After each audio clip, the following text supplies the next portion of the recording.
Praise the Lord.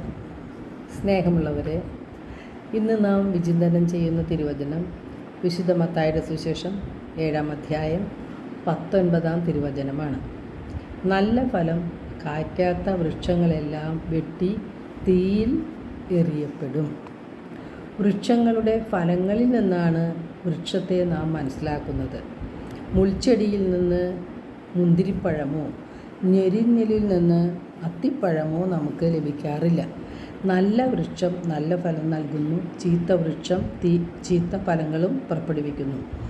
നല്ല ഫലം കായ്ക്കാത്ത വൃക്ഷത്തെ നാം വെട്ടിക്കളയുകയോ അല്ലെങ്കിൽ അത് മറ്റെന്തെങ്കിലും കാര്യങ്ങൾക്ക് ഉപയോഗിക്കുകയാണ് സാധാരണ ചെയ്യുന്നത്. അതിനെക്കൊണ്ട് പ്രയോജനമുള്ള എന്തെങ്കിലും വിറകിനായോ മറ്റെന്തിനും നാം ഉപയോഗിക്കുന്നു. വിറകായിട്ട് ഉപയോഗിക്കുമ്പോൾ അത് തീയിലെറിയപ്പെടുകയാണ് ചെയ്യുന്നത്.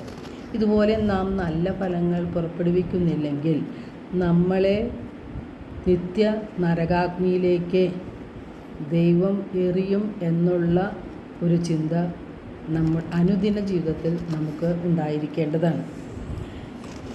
ഏതു തരത്തിലുള്ള ഫലങ്ങളാണ് നാം പുറപ്പെടുവിക്കുന്നതെന്ന് നമ്മെ തന്നെ ഒരു ആത്മശോധന ചെയ്യേണ്ടതാണ്.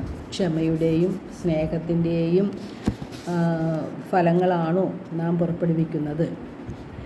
യേശുവിലാണോ നാം വസിക്കുന്നത്? യേശുവിൽ വസിച്ചാൽ നമുക്ക് നല്ല ഫലങ്ങൾ പുറപ്പെടുവിക്കാൻ സാധിക്കും. ഈശോയിൽ വസിക്കാൻ നാം എന്താണ് ചെയ്യേണ്ടത്?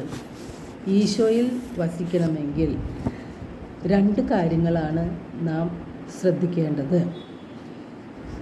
യോഗ്യതയോടെ യേശുവിൻ്റെ ശരീരം നാം ഭക്ഷിക്കണം. അതുപോലെ വചനം ഹൃദയത്തിൽ സൂക്ഷിക്കണം.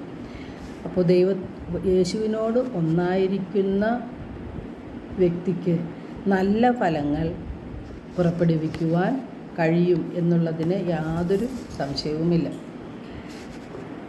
നാം യോഹന്നാൻ 15 വായിക്കുന്നുണ്ട്, ഞാൻ സാക്ഷാൽ മുന്തിരിച്ചെടിയും എൻ്റെ പിതാവ് കൃഷിക്കാരനുമാണ്.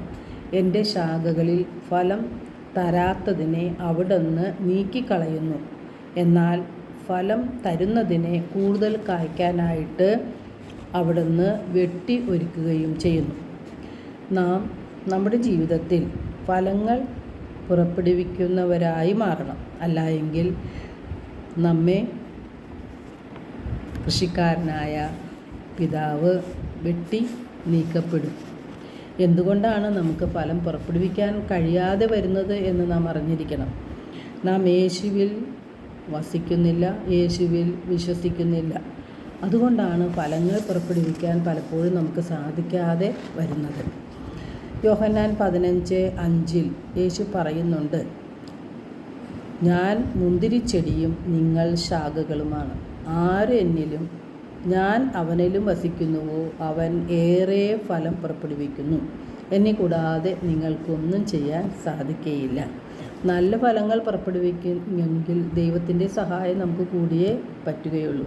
തുടർന്ന് യേശു പറയുകയാണ്, എന്നിൽ വസിക്കാത്തവൻ മുറിച്ച ശാഖ പോലെ എറിയപ്പെടും, അത് ഉണങ്ങിപ്പോവുകയും ചെയ്യും. അവയെല്ലാം ശേഖരിച്ച് തീയിലിട്ട് കത്തിച്ചു കളയുന്നു.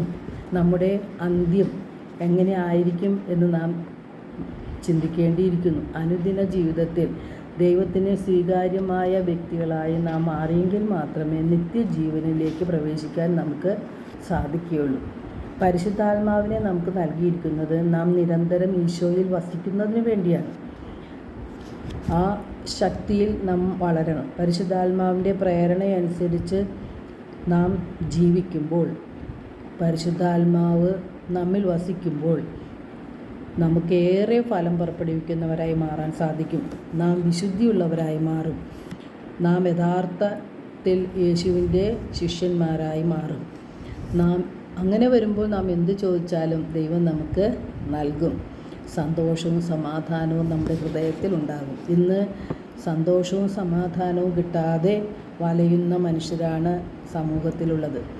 യഥാർത്ഥ സ്നേഹവും സന്തോഷവും സമാധാനവും ലഭിക്കുന്നത് യേശുവിൽ നിന്ന് മാത്രമാണ്.